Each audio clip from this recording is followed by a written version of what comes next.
إن الحمد لله نحمده ونستعينه ونستغفره ونعوذ بالله من شرور أنفسنا ومن سيئات أعمالنا. من يهده الله فلا مضل له ومن يضلل فلا هادي له، وأشهد أن لا إله إلا الله وحده لا شريك له، وأشهد أن محمدًا عبده ورسوله. من يطع الله ورسوله فقد رشد واهتدى، ومن يعص الله ورسوله فقد ضل وغوى ولا يضر الله شيئا. أما بعد، فإن خير الحديث كتاب الله، وخير الهدي هدي محمد صلى الله تعالى عليه وآله وسلم، وشر الأمور محدثاتها، وكل محدثة بدعة، وكل بدعة ضلالة، وكل ضلالة في النار. اللهم صل على محمد وعلى آل محمد كما صليت على إبراهيم وعلى آل إبراهيم إنك حميد مجيد. اللهم بارك على محمد وعلى آل محمد كما باركت على إبراهيم وعلى آل إبراهيم إنك حميد مجيد. يا أيها الذين آمنوا اتقوا الله حق تقاته ولا تموتن إلا وأنتم مسلمون. يا أيها الناس اتقوا ربكم الذي خلقكم من نفس واحدة وخلق منها زوجها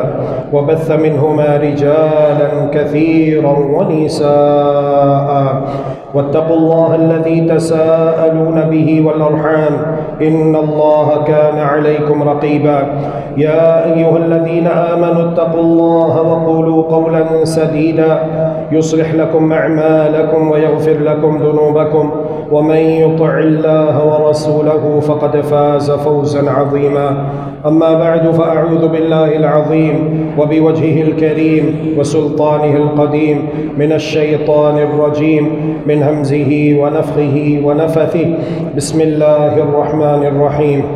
والسابقون الأولون من المهاجرين والأنصار والذين اتبعوهم بإحسان رضي الله عنهم ورضوا عنه، وأعد لهم جنات تجري تحتها الأنهار خالدين فيها أبدا، ذلك الفوز العظيم. سبحانك لا علم لنا إلا ما علمتنا إنك أنت العليم الحكيم. رب اشرح لي صدري ويسر لي أمري واحلل عقدة من لساني يفقه قولي. رب زدني علما، رب زدني علما، رب زدني علما. اللهم إنا نسألك علما نافعا ورزقا طيبا وعملا متقبلا. اللهم أرنا الحق حقا وارزقنا اتباعه، وأرنا الباطل باطلا وارزقنا اجتنابه برحمتك يا أرحم الراحمين. برادران ملت و معزز خواتین اسلام، صحابی کی جمع ہے صحابہ. صحابی کہتے ہیں من لقی النبی صلی اللہ علیہ وسلم مؤمنا به ومات علی الاسلام، جس نے فخر کونین رسول مقبول ہاشمی جناب محمد الرسول اللہ صلی اللہ علیہ وآلہ وسلم کے ساتھ ایمان کی حالت میں ملاقات کی اور ایمان پر ہی فوت ہو گیا، اسے کہتے ہیں صحابی. ہمارے پیارے نبی جناب محمد الرسول اللہ صلی اللہ علیہ وآلہ وسلم تمام انبیاء کے سردار ہیں، ایسے ہی آپ کے صحابہ تمام انبیاء کے صحابہ سے افضل ہیں. یہ اعزاز، یہ فضیلت، یہ منقبت، یہ مقام اور یہ مرتبہ اللہ تبارک و تعالی کا محض فضل ہے، وگرنہ امام ابو عبداللہ الصنابحی رحمہ اللہ تعالی لمبا سفر کر کے یمن سے مدینہ منورہ پہنچے، ہجرت کا ارادہ کیا، ہجرت کر کے آئے. نیت یہ تھی کہ رسول اکرم صلی اللہ علیہ وآلہ وسلم کی صحبت کا شرف حاصل ہو جائے اور میں بھی صحابہ کرام رضوان اللہ علیہم اجمعین کی صف میں داخل ہو جاؤں. لیکن جب مدینہ طیبہ پہنچے اور صحابہ کرام علیہم الرضوان سے پوچھا کہ جناب محمد الرسول اللہ صلی اللہ علیہ وآلہ وسلم اس وقت کہاں تشریف فرما ہے، میں آپ کی بارگاہ میں حاضر ہو کر شرف ملاقات اور شرف صحابیت حاصل کرنا چاہتا ہوں، تو جواب ملا کہ ہم اللہ کے پیارے رسول صلی اللہ علیہ وآلہ وسلم کو 5 دن پہلے دفنا چکے ہیں۔ اس وقت امام صنابحی رحمہ اللہ تعالی بہت زیادہ روئے۔ یہ تابعی ہیں لیکن صحابی نہیں ہیں۔ ایسے ہی سوید بن غفلہ رضی اللہ تعالی عنہ، یہ بھی تابعی ہیں، لمبا سفر کر کے مدینہ طیبہ پہنچے، دیکھا سامنے سے کچھ اصحاب محمد آ رہے ہیں۔ جب ان سے دریافت کیا تو انہوں نے بتایا کہ یہ دیکھیے ہمارے ہاتھوں پر جو مٹی لگی ہوئی ہے، ابھی ابھی ہم اللہ کے رسول صلی اللہ علیہ وآلہ وسلم کو قبر مبارک میں اتار کے دفنا کے واپس آ رہے ہیں۔ تو یہ اللہ رب العالمین کا فضل ہے اور اللہ رب العالمین کا احسان ہے کہ اللہ تبارک و تعالی نے جسے چاہا اپنے فضل سے نوازا اور اسے رسول اکرم صلی اللہ علیہ وآلہ وسلم کا صحابی ہونے کا شرف اور اعزاز بخشا۔ قرآن کریم کا جب ہم مطالعہ کرتے ہیں تو کئی ایک آیات ہیں جن میں اللہ تبارک و تعالی نے صحابہ کرام رضوان اللہ علیہم اجمعین کی فضیلت کو بیان کیا ہے۔ چنانچہ انہی مقامات میں سے ایک مقام ہے، اللہ تبارک و تعالی نے ارشاد فرمایا، اعوذ باللہ من الشیطان الرجیم، بسم اللہ الرحمن الرحیم، والسابقون الاولون من المہاجرین والانصار والذین اتبعوهم بإحسان رضی اللہ عنہم ورضوا عنہ وأعد لهم جنات تجری تحتها الانہار خالدین فیہا ابدا ذلک الفوز العظیم۔ سبقت لے جانے والے اوائل جو مہاجرین بھی ہیں اور انصار بھی ہیں۔ صحابہ ان کے 2 گروہ ہیں، ایک وہ ہیں جو انصار ہیں جنہوں نے مدینہ طیبہ میں رہتے ہوئے اپنے ان بھائیوں کی جو باہر سے ہجرت کر کے آئے تھے اللہ کے دین کے خاطر، اپنے وطن کو چھوڑا، اپنی برادری کو چھوڑا، اپنے رشتہ داروں کو چھوڑا، اللہ کے دین کے خاطر ہجرت کر کے مدینہ طیبہ پہنچے۔ تو وہ صحابہ جو مدینہ منورہ میں آباد تھے، انہوں نے دل کھول کر باہر سے آنے والے اپنے مہاجر صحابہ بھائیوں کی مدد کی اور اپنا سب کچھ ان کے لیے پیش کر دیا، اور ایسی مثالیں رقم کی کہ شاید تاریخ میں ان کی نظیر نہیں ملتی۔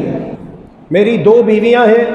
جو بیوی تمہیں پسند ہے تم بتا دو، میں اسے طلاق دے دیتا ہوں، وہ عدت پوری کر کے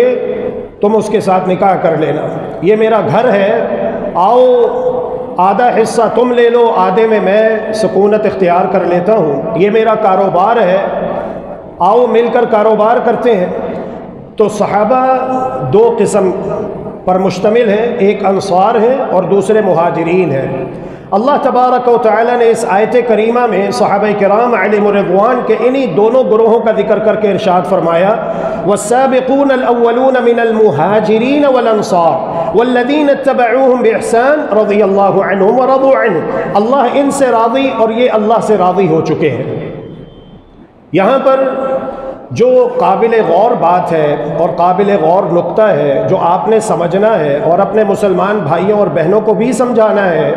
وہ یہ ہے کہ اللہ تبارک و تعالی نے 2 گروہوں کا ذکر کیا ہے، اور یہ دونوں گروہ صحابہ کے ہیں کہ میں ان دونوں گروہوں سے راضی ہو گیا ہوں۔ کون فرما رہا ہے؟ اللہ رب العالمین جو خالق کائنات ہے۔ فرمایا کہ میں صرف راضی ہی نہیں ہوا بلکہ میں نے ان کے لیے ایسے باغات اور ایسی جنتیں تیار کر رکھی ہیں جن کے نیچے سے نہریں جاری ہیں، وہ ان میں ہمیشہ ہمیشہ رہیں گے، اور یہ بڑی کامیابی ہے۔ 2 گروہوں کا ذکر کیا، ایک مہاجر ہے اور ایک انصار صحابہ ہے۔ یا اللہ ان کے بعد آپ کن سے راضی؟ اللہ تبارک و تعالی نے نہ دیوبندیوں کا ذکر کیا، نہ بریلویوں کا ذکر کیا، نہ اہل حدیثوں کا ذکر کیا، نہ اہل تشیع کا ذکر کیا، نہ کسی اور اسلام کے نام پر معرض وجود میں آنے والے فرقے کا ذکر کیا، نہ اس کا نام لیا، بلکہ فرمایا کہ میں مہاجر سے صحابہ سے راضی، انصار صحابہ سے راضی، اور ان کے بعد کن سے راضی ہوں؟ والذین اتبعوهم بإحسان، بعد میں آنے والے ان سے بھی راضی ہوں جنہوں نے احسن طریقے سے ان کی پیروی کی۔ جس طرح یہ مہاجر صحابہ، انصار صحابہ دین پر چلے، اسلام کے لیے انہوں نے قربانیاں پیش کی، ایسے ہی بعد میں آنے والے جو ایسے ہی دین پر چلیں گے اور اسلام کی سربلندی کے لیے قربانیاں پیش کریں گے، جیسے یہ ایمان لائے ویسے ہی وہ ایمان لائیں گے، تو میں ان سے بھی راضی ہوں۔ اللہ رب العالمین ہم سب کو بھی انہی میں شامل فرما دے۔ تو بات یہ ہے کہ جنگ القابات کی نہیں ہے، نام کی نہیں ہے، فرقہ واریت آپ فرقہ اپنا کوئی بھی بنا لیں، پارٹی کوئی بھی بنا لیں، وہ سیاسی ہو یا مذہبی ہو، اس سے کوئی فرق نہیں پڑتا۔ اصل بات یہ ہے کہ وہ ایمان اور عقیدہ اور اعتقاد اور عمل صالح جو صحابہ کرام رضوان اللہ علیہم اجمعین نے پیش کیا، بعد میں آنے والے ان میں سے کون کون وہ ایمان، عقیدہ اور عمل صالح پیش کرتا ہے۔ جو وہ ایمان، عقیدہ اور عمل صالح پیش کرے گا جو صحابہ نے پیش کیا، اللہ اس سے بھی راضی، اس کے لیے بھی جنت کی خوشخبریاں ہیں، جنت کی بشارتیں موجود ہیں، وہ باغات، وہ محلات، وہ جنتیں جن کے نیچے سے نہریں جاری ہیں اور وہ ہمیشہ ہمیشہ اس میں رہیں گے۔ تو اس بات کو خوب اچھی طرح سمجھ لیجئے۔ اسی طرح قرآن کریم میں اللہ تبارک و تعالی نے ارشاد فرمایا ہے، اعوذ باللہ من الشیطان الرجیم، بسم اللہ الرحمن الرحیم، محمد الرسول اللہ، محمد صلی اللہ علیہ وآلہ وسلم اللہ کے رسول ہیں، والذین معہ اشداء علی الکفار رحماء بینہم، اور جو آپ کے ساتھی ہیں، آپ کے صحابہ ہیں، یہ کافروں کے لیے گرم ہیں اور آپس میں مسلمان اہل ایمان کے لیے نرم ہیں۔ اشداء علی الکفار رحماء بینہم تراہم رکعا سجدا یبتغون فضلا من اللہ ورضوانا، یہ وہ ہیں آپ دیکھیں گے کبھی قیام کر رہے ہیں، کبھی رکوع کر رہے ہیں، کبھی سجدے کر رہے ہیں، حتیٰ کہ سجود کے باعث ان کی پیشانیوں پہ آپ کو واضح نشانات نظر آئیں گے، پیشانیوں پر سجدے کے آثار اور علامات نمایاں آپ کو نظر آئیں گی۔ تراہم رکعا سجدا یبتغون فضلا من اللہ ورضوانا، یہ وہ خوش نصیب افراد کا گروہ ہے، یہ وہ صحابہ و صحابیات ہیں جن کی زندگی کا مطمح نظر اور منتہی عمل یہ ہے کہ اللہ راضی ہو جائے۔ انہوں نے اپنا سب کچھ قربان کر دیا اللہ کو راضی کرنے کے لیے، اسی لیے اللہ تبارک و تعالی کو ان کا ایمان اتنا پسند آیا کہ اللہ رب العالمین نے بعد میں آنے والوں کے لیے صحابہ کے ایمان کو معیار مقرر کر دیا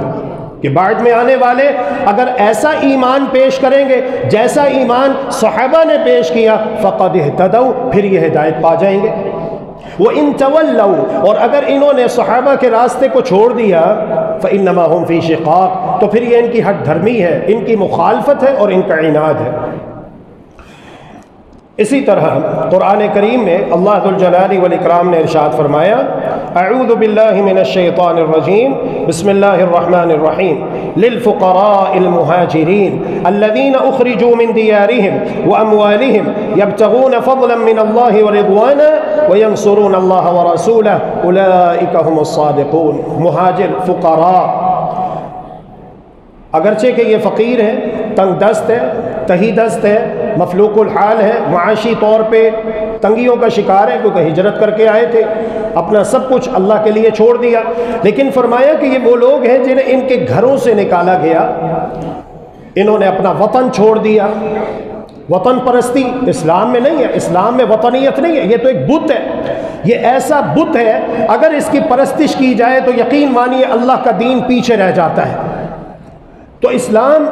وطنیت کی نفی کرتا ہے، اسلام یہ کہتا ہے کہ اصل چیز اللہ کی رضا ہے، اللہ کو راضی کرنا ہے۔ آج تم چھوٹے چھوٹے ملکوں کی خاطر آپس میں دست و گریباں ہو، لیکن جب تم لا الہ الا اللہ محمد الرسول اللہ صلی اللہ علیہ وآلہ وسلم کے تقاضے پورے کرو گے تو اللہ تبارک و تعالی ساری دنیا کی سلطنتیں تمہارے قدموں میں لا ڈھیر کرے گا۔ تم چھوٹے چھوٹے ملکوں کے پیچھے لڑتے ہو، پریشان ہوتے ہو، اللہ تبارک و تعالی تمہیں پوری دنیا کی سلطنتیں عطا فرما دے گا، لیکن کب؟ جب تم لا الہ الا اللہ محمد الرسول اللہ صلی اللہ علیہ وآلہ وسلم کے تقاضے پورے کرو گے۔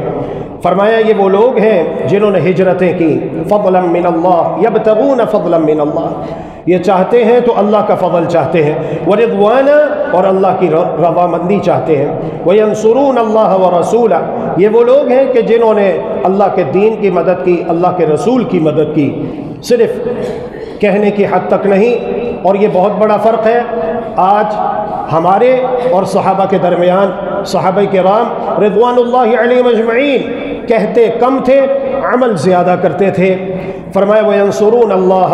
وَرَسُولَهُ، انہوں نے اپنے عمل کے ساتھ حقیقی معنی میں اللہ کے دین کی مدد کی ہے، اللہ کے رسول کی مدد کی ہے۔ اولئک هم الصادقون، یہ سچے ہیں، یہ سچے ہیں۔ ان کی سچائی اور راست بازی کی گواہی عرش عظیم کا مالک اللہ ذو الجلال والاکرام قرآن میں دے رہا ہے۔ ہاں صحابہ سچے ہیں، صحابہ کو جھوٹے کہنے والے خود جھوٹے ہیں، صحابہ سچے ہیں، صحابہ کو بے وقوف کہنے والے خود بے وقوف ہیں۔ اور یہ اللہ کا قرآن کہتا ہے وَإِذَا قِيلَ لَهُمْ آمِنُوا كَمَا آمَنَ النَّاسِ قَالُوا أَنُؤْمِنُ كَمَا آمَنَ السُّفَهَاءُ، اور جب ان سے یہ کہا جاتا ہے کہ تم ایمان لاؤ جس طرح صحابہ ایمان لائے، تو یہ کہتے ہیں أَنُؤْمِنُ كَمَا آمَنَ السُّفَهَاءُ، کیا ہم ایمان لائیں جیسے بے وقوف ایمان لائے؟ استغفر اللہ واتوب الیہ۔ ابو بکر صدیق رضی اللہ عنہ، عمر فاروق رضی اللہ عنہ، عثمان ذو النورین رضی اللہ عنہ، علی حیدر کرار رضی اللہ عنہ، پیارے حسن اور حسین رضی اللہ عنہ، طلحہ و زبیر رضی اللہ عنہ، عبد الرحمن بن عوف رضی اللہ عنہ، سعد و سعید رضی اللہ تعالی عنہ، کتنے صحابہ ہیں۔ فرمایا کہ جب ان سے کہا جاتا ہے کہ تم یہ مخلص صحابہ جس طرح ایمان لائے ایسا ایمان لاؤ، تو کہتے ہیں کیا ہم ایمان لائے جس طرح بے وقوف ایمان لائے؟ وہ اپنے آپ کو بڑا سمجھدار سمجھتے تھے، اپنی جانیں بچانے میں لگے رہتے، اپنے وطن بچانے میں لگے رہتے، اپنا مال بچانے میں لگے رہتے۔ اور صحابہ جنہوں نے قربانیاں دی، مخلص صحابہ، اللہ کو راضی کرنے والے صحابہ، ان کو بے وقوف کہتے تھے۔ تو اللہ رب العالمین نے کہا بے وقوف صحابہ نہیں، الا خبردار، ان بے شک ہم یہی السفہاء بے وقوف ہے۔ کتنی تاکیدیں استعمال کی ہیں، الا خبردار آگاہ رہو، ان بے شک ہم یہی السفہاء بے وقوف ہیں، ولکن لا یعلمون، لیکن انہیں اس بات کا علم نہیں ہے۔ کاش کہ انہیں اس بات کا علم ہو جائے۔ دوغلے منافق، وَإِذَا لَقُوا الَّذِينَ آمَنُوا قَالُوا آمَنَّا، جب اہل ایمان سے ملتے کہتے دیکھو جس طرح تم ایمان لائے ہو، جس طرح تم مسلمان ہو، ایسے ہی ہم بھی مسلمان ہیں، جس طرح تم نمازیں پڑھتے ہو ہم بھی نمازیں پڑھتے ہیں، تم روزے رکھتے ہو ہم بھی روزے رکھتے ہیں۔ وَإِذَا خَلَوْا إِلَىٰ شَيَاطِينِهِمْ، اور جب یہ اپنے شیاطین کی جانب الگ ہوتے تو کہتے اِنَّا مَعَكُمْ، ہم تمہارے ساتھ ہیں، مطمئن رہو، اِنَّمَا نَحْنُ مُسْتَهْزِئُونَ، ہم ان کو بے وقوف بنا رہے تھے۔ کس کو دھوکہ دے رہے ہیں؟ اللہ رب العالمین کو کوئی دھوکہ نہیں دے سکتا۔ اور اللہ رب العالمین نے جو تعلیمات نازل کی ہیں منافقین کی صفات کو بیان کر کے، اہل ایمان انہیں بخوبی جانتے ہیں، اسی لیے کہا اللہ یستہزئ بہم ویمدہم فی طغیانہم یعمہون۔ حقیقت یہ ہے کہ ان کا جتنا بھی مکر و فریب ہے، استہزاء اور ٹھٹا اور سخریہ ہے، اللہ رب العالمین انہی پر لوٹا رہا ہے۔ ویمدہم فی طغیانہم یعمہون، اور انہیں ان کی سرکشیوں میں ڈھیل دیے ہوئے ہے کہ اور جرم کر لیں اور گناہ کما لیں، پھر ایک ہی دفعہ اللہ تبارک و تعالی نے ان کی رسی کھینچنی ہے، پھر جب اللہ کی پکڑ آ جائے تو پھر اللہ کی پکڑ سے بچانے اور چھڑانے والا کوئی نہیں ہوتا۔ لقد رضی اللہ عن المؤمنین، البتہ تحقیق اللہ رب العالمین راضی ہو چکا ہے اہل ایمان سے، اذ یبایعونک تحت الشجرہ، جو درخت کے نیچے آپ کے ہاتھ پر بیعت کر رہے تھے۔ سیدنا عثمان رضی اللہ تعالی عنہ کو قاصد بنا کر اللہ کے رسول صلی اللہ علیہ وآلہ وسلم نے مکہ مکرمہ روانہ کیا، خود حدیبیہ مقام پر تشریف فرما تھے، وہاں پڑاؤ ڈالا۔ اے عثمان جاؤ جا کے ان کو بتاؤ ہم جنگ کے ارادے سے نہیں آئے، ہم لڑائی کی نیت سے نہیں آئے، ہم تو عمرہ کرنے آئے ہیں، اللہ کی عبادت کرنے آئے ہیں، پرامن طریقے سے آئے ہیں، عبادت کر کے پرامن طریقے سے واپس چلے جائیں گے۔ ہمارا جنگ و جدال کا، قتال کا، لڑائی کا کوئی ارادہ نہیں ہے، نہ ہم اسلحہ لے کر آئے ہیں، نہ ہمارے پاس تلواریں ہیں، تو ایسی کوئی بات نہیں۔ سیدنا عثمان رضی اللہ عنہ گئے، جا کر انہیں بتایا سمجھایا، واپس آنے میں تاخیر ہو گئی۔ خبر آئی کہ شاید عثمان رضی اللہ عنہ کو شہید کر دیا گیا ہے۔ یہاں پر بھی یہ بات معلوم ہوتی ہے کہ ہمارے پیارے نبی جناب محمد الرسول اللہ صلی اللہ علیہ وآلہ وسلم عالم الغیب نہیں تھے، آپ غیب نہیں جانتے تھے، آپ غیب کا علم نہیں رکھتے تھے۔ اگر آپ غیب کا علم رکھتے ہوتے تو بتائیے حدیبیہ مقام کے اوپر یہ بیعت رضوان ہوتی؟ کبھی بھی نہیں ہوتی۔ 4000 صحابہ نے اپنا ہاتھ اللہ کے پیارے رسول صلی اللہ علیہ وسلم کے مبارک ہاتھ کے اوپر رکھ کر بیعت کی کہ جب تک ہم عثمان کے خون کا بدلہ نہیں لے لیتے، انتقام نہیں لے لیتے، ہم واپس نہیں جائیں گے۔ یہ بیعت ہوئی۔ اللہ رب العالمین نے کہا اپنے ہاتھوں کو تنہا نہ سمجھنا، ید اللہ فوق ایدیہم، اللہ کا ہاتھ ان کے ہاتھ کے اوپر ہے۔ اللہ اکبر، اللہ کی تائید اور نصرت ان کے ساتھ شامل حال ہے۔ بعد میں پتہ چلا کہ سیدنا عثمان بن عفان رضی اللہ عنہ کو کسی اور سبب واپس آنے میں تاخیر ہو گئی تھی۔ بہرحال یہ بیعت ہوئی درخت کے نیچے، اور بعد میں سیدنا عمر رضی اللہ تعالی عنہ نے اپنے دور خلافت میں اس درخت کو جڑ سے اکھاڑ کر پھینکنے کا حکم دے دیا تھا تاکہ کہیں کمزور ایمان والے مسلمان شرک کے اندر مبتلا نہ ہو جائیں، اسی لیے کہا کہ اس درخت کو ختم کر دو۔ بہرحال یہ بیعت ہوئی اور اللہ رب العالمین نے کہا کہ میں ان تمام صحابہ سے راضی۔ اب آپ دیکھیے، پڑھیے، وہ تمام صحابہ جن کے بارے میں تبرہ کیا جاتا ہے اور جن کا کربلا کے واقعے کے ساتھ دور دور سے کوئی تعلق نہیں۔ چلو یزید بن معاویہ کی بات اگر کرتے ہیں تسلیم جدلی کے طور پر، اگر ہم مان لیں، جدلی طور پر تسلیم کر لیں کہ یزید بن معاویہ نے یہ کیا ہے، حالانکہ حقائق کیا ہیں یہ ایک الگ ٹاپک ہے، ہم اس میں نہیں جاتے، لیکن جس طرح کہا جاتا ہے کہ یزید بن معاویہ نے کیا ہے، چلو اگر ہم تھوڑی دیر کے لیے مان بھی لیں کہ اس نے کیا، کروایا، یا اس کے دور حکومت میں ہوا، جو بھی ہے، تو وہ صحابہ کرام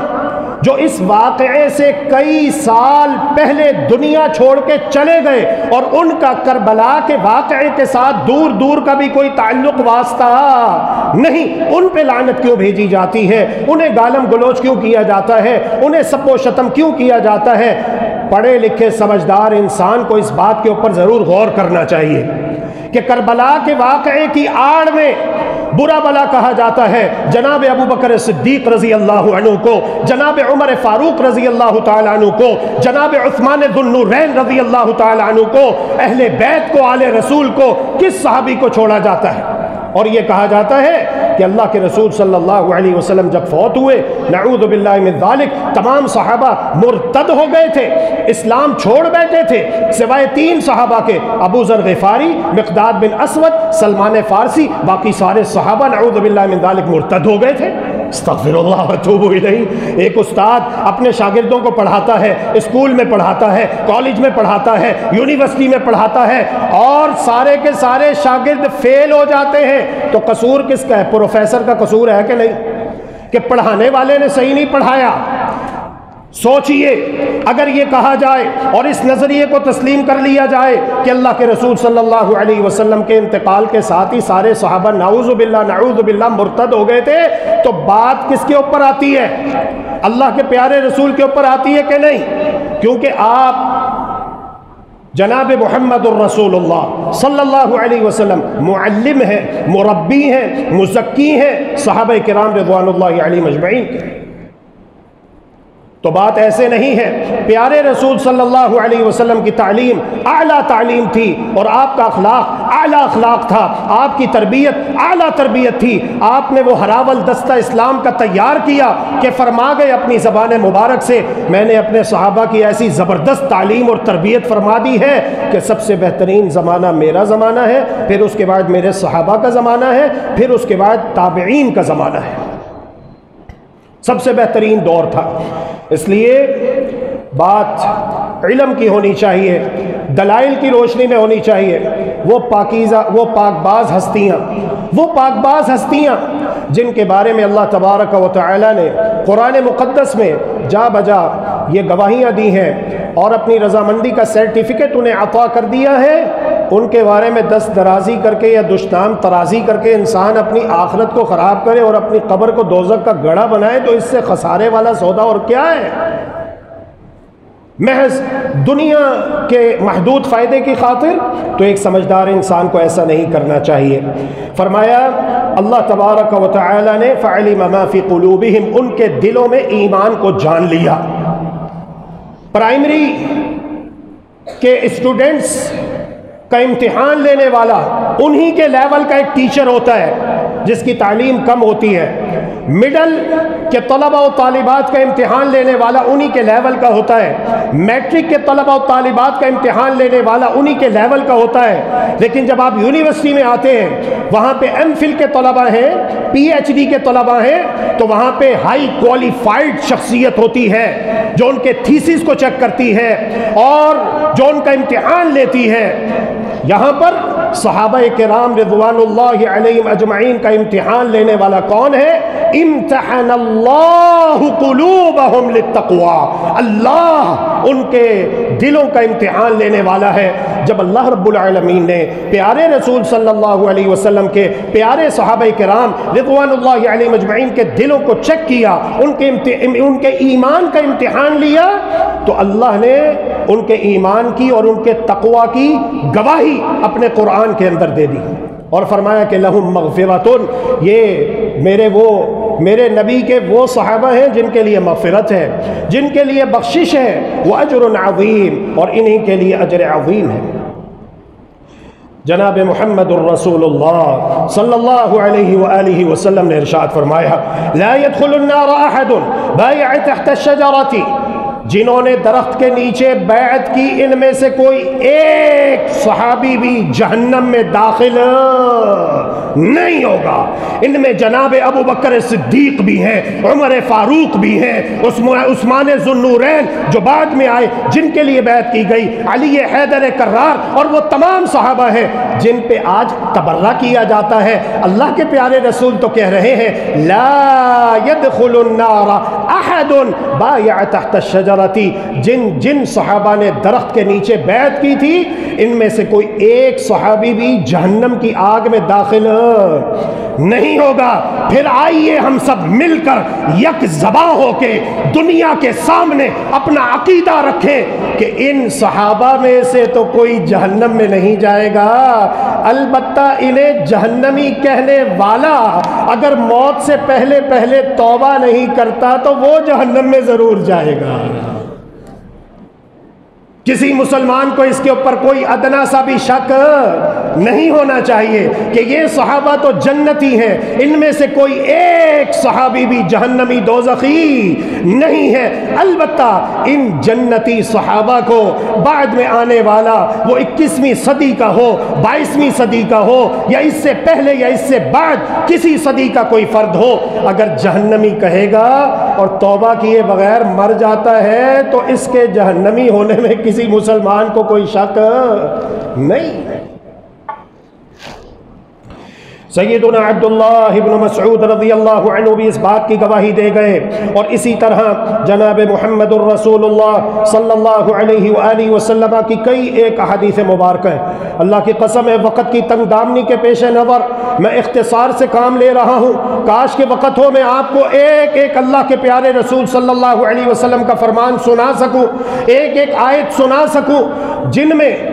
اللہ اور اللہ کے رسول صلی اللہ علیہ وآلہ وسلم نے صحابہ کے فضائل اور مناقب بیان کیے ہیں۔ اگر صحابہ کو درمیان سے ہٹا دیا جائے تو اللہ کے قرآن کی حقانیت اور صداقت باقی نہیں رہتی، پھر کس دین پر عمل کریں گے، کون سے اسلام پر چلیں گے؟ دین اسلام وہی ہے، اللہ کا قرآن وہی ہے جو صحابہ نے ہم تک پہنچایا۔ اللہ رب العالمین نے جبریل امین علیہ السلام کے ذریعے سے جناب محمد الرسول اللہ صلی اللہ علیہ وآلہ وسلم کو عطا کیا، جناب محمد الرسول اللہ صلی اللہ علیہ وسلم نے صحابہ کو، اور صحابہ نے آگے تابعین کو، تابعین نے تبع تابعین کو، جیلا بعد جیل اللہ کا دین ہم تک پہنچایا۔ صحیح البخاری کے اندر روایت ہے اور صحیح مسلم میں بھی ہے، جناب محمد الرسول اللہ صلی اللہ علیہ وآلہ وسلم ارشاد فرماتے ہیں لا تسبوا اصحابی، لا تسبوا اصحابی، میرے صحابہ کو گالیاں نہ نکالو، میرے صحابہ کو برا بلا نہ کہو، میرے صحابہ کی تنقید نہ کرو، میرے صحابہ کی تنقیص نہ کرو۔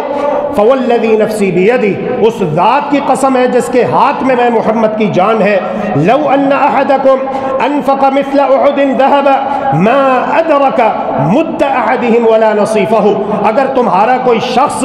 6 کلومیٹر لمبے احد پہاڑ کے برابر اللہ کی راہ میں سونا خرچ کر دے اور اس کے مقابلے میں میرا کوئی صحابی 1 پاؤ یا آدھا پاؤ گندم خرچ کر دے تو تم 6 کلومیٹر لمبے احد پہاڑ کے برابر سونا خرچ کر کے بھی میرے ایک صحابی کے 1 یا آدھا پاؤ گندم کے اجر و ثواب کو پہنچ سکتے نہیں پہنچ سکتے۔ امام طبرانی رحمت اللہ علیہ فرماتے ہیں اپنی سند کے ساتھ روایت کرتے ہوئے کہ جناب محمد الرسول اللہ صلی اللہ علیہ وآلہ وسلم نے ارشاد فرمایا من سب اصحابی فعلیہ لعنت اللہ والملائکہ والناس اجمعین، جو میرے صحابہ کو گالیاں نکالے، میرے صحابہ کو برا کہے، میرے صحابہ پہ لعن طعن کرے، میرے صحابہ کو تنقید اور تنقیص کا، تحقیر اور تذلیل کا، توہین کا نشانہ بنائے، فعلیہ لعنت اللہ، اس کے اوپر اللہ کی لعنت ہے، والملائکہ فرشتوں کی لعنت ہے اس کے اوپر، والناس اجمعین اور تمام لوگوں کی اس کے اوپر لعنت ہے۔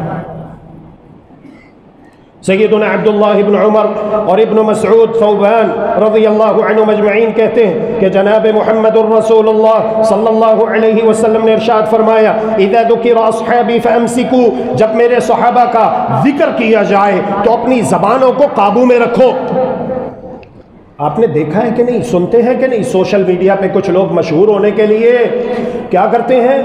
ایسی ایسی باتیں کرتے ہیں اور ایسے ایسے موضوعات کو چھیڑتے ہیں جن پر خاموشی اختیار کرنی چاہیے۔ کوئی جنگ جمل کو بیان کر رہا ہے، کوئی جنگ صفین کو بیان کر رہا ہے، کوئی جناب معاویہ رضی اللہ تعالی عنہ کے دور میں جو واقعات ہوئے ان کو بیان کر کے، ان کی آڑ لے کے، ان کو ڈھال بنا کے صحابہ کے بارے میں حکم لگا رہا ہے۔ آج کی 21ویں صدی کا انسان جج بنا بیٹھا ہے جس کے پاؤں میں دین اسلام کی راہ میں چلتے ہوئے شاید کہ ایک کانٹا بھی نہ چبھا ہو، ایک کانٹا بھی نہ چبھا ہو، وہ تبرہ کرتا ہے ان ہستیوں کے اوپر جنہوں نے اللہ کے دین اسلام کے لیے اپنا سب کچھ پیش کر دیا۔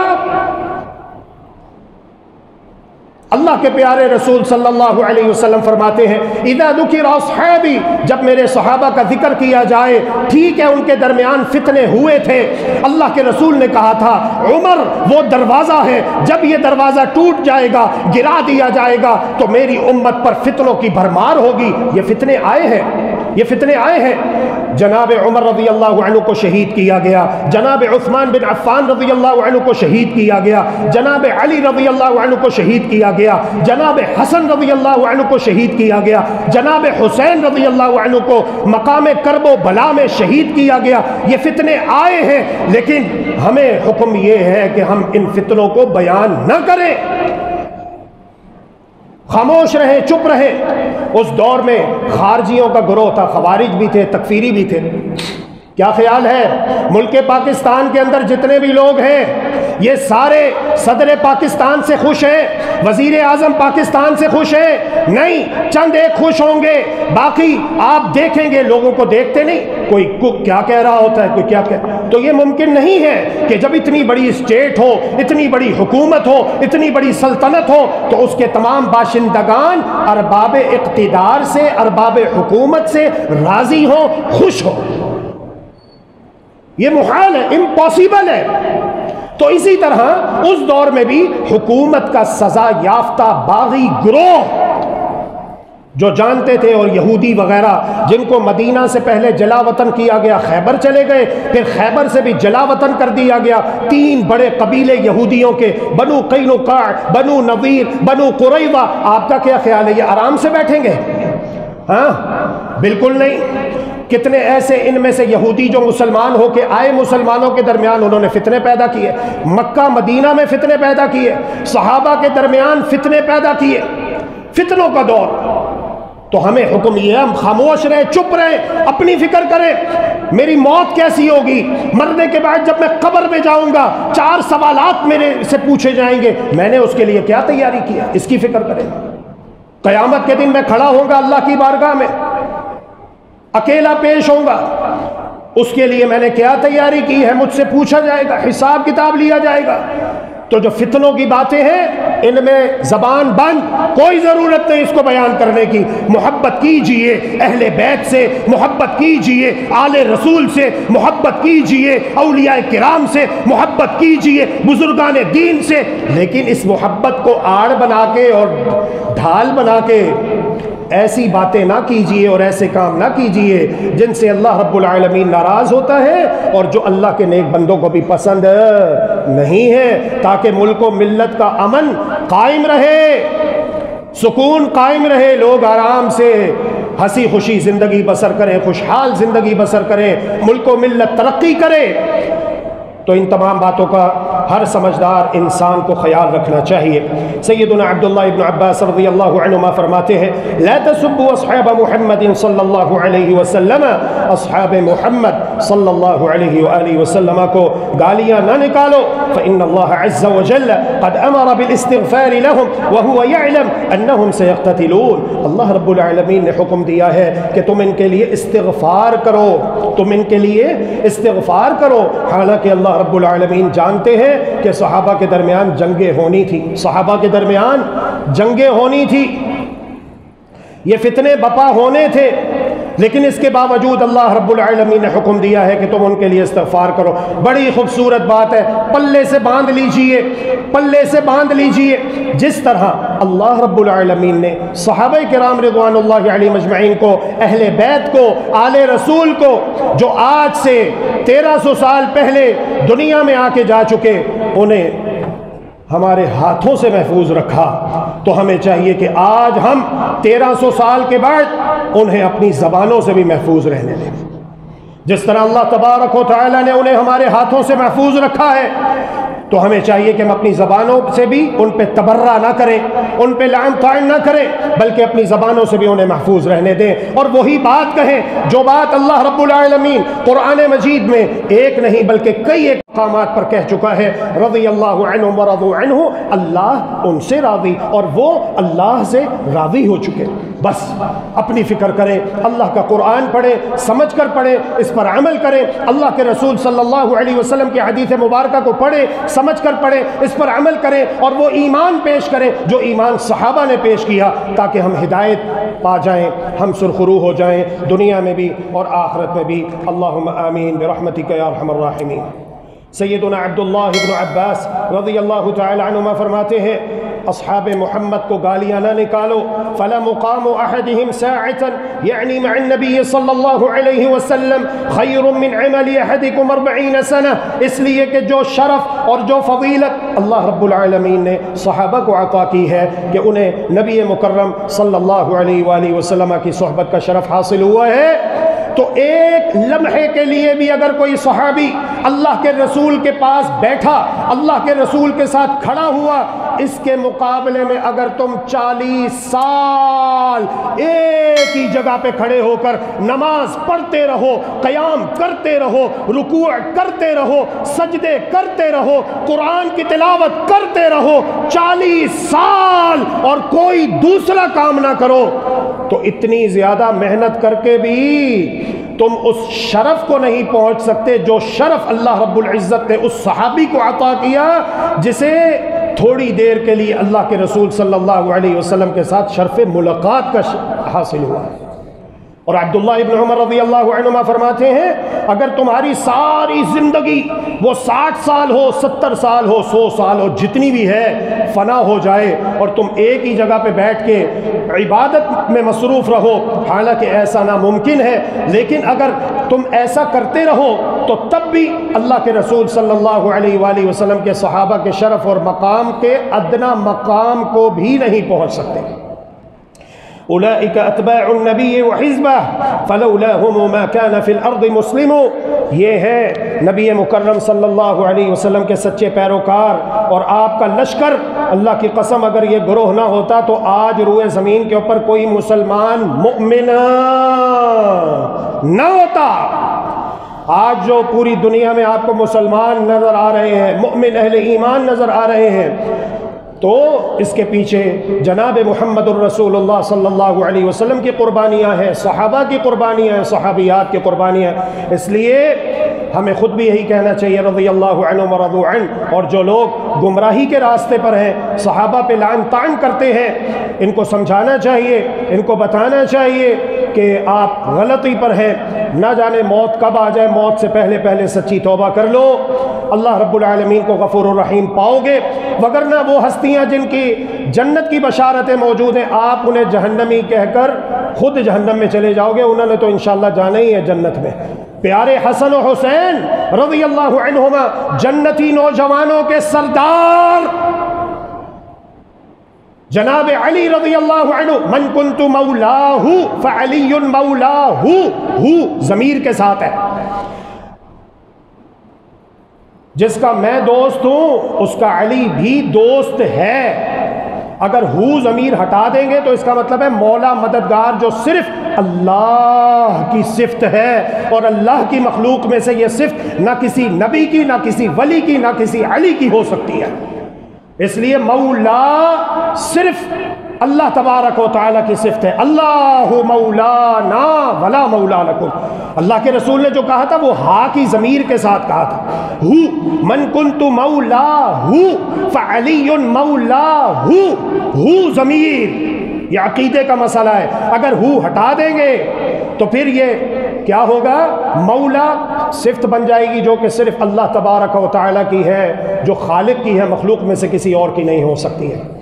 سید عائشہ رضی اللہ تعالی عنہ فرماتی ہیں، امروا بالاستغفار لاصحاب محمد صلی اللہ علیہ وسلم، انہیں تو یہ حکم دیا گیا تھا کہ تم نے اصحاب محمد صلی اللہ علیہ وسلم کے لیے استغفار کرنا ہے، بخشش و مغفرت کی دعائیں مانگنی ہیں۔ انہوں نے کیا کیا؟ فسبوہم، ان کے لیے استغفار کرنے کی بجائے انہیں گالیاں نکالنا شروع کر دیں اور انہیں برا کہنا شروع کر دیا۔ استغفر اللہ اتوب الیہ۔ اللہ رب العالمین ہم سب کو ایمان عقیدے کی سلامتی نصیب فرمائے، اور ہر قسم کے کفریہ شرکیہ افکار و نظریات سے، بدعات خرافات سے، جاہلانہ رسومات سے اپنے حفظ و امان میں رکھے۔ اللہم آمین برحمتک یا ارحم الراحمین، وصلی اللہ وسلم علی نبینا محمد وعلی آلہ وصحبہ اجمعین برحمتک یا ارحم الراحمین۔ رب العالمین تو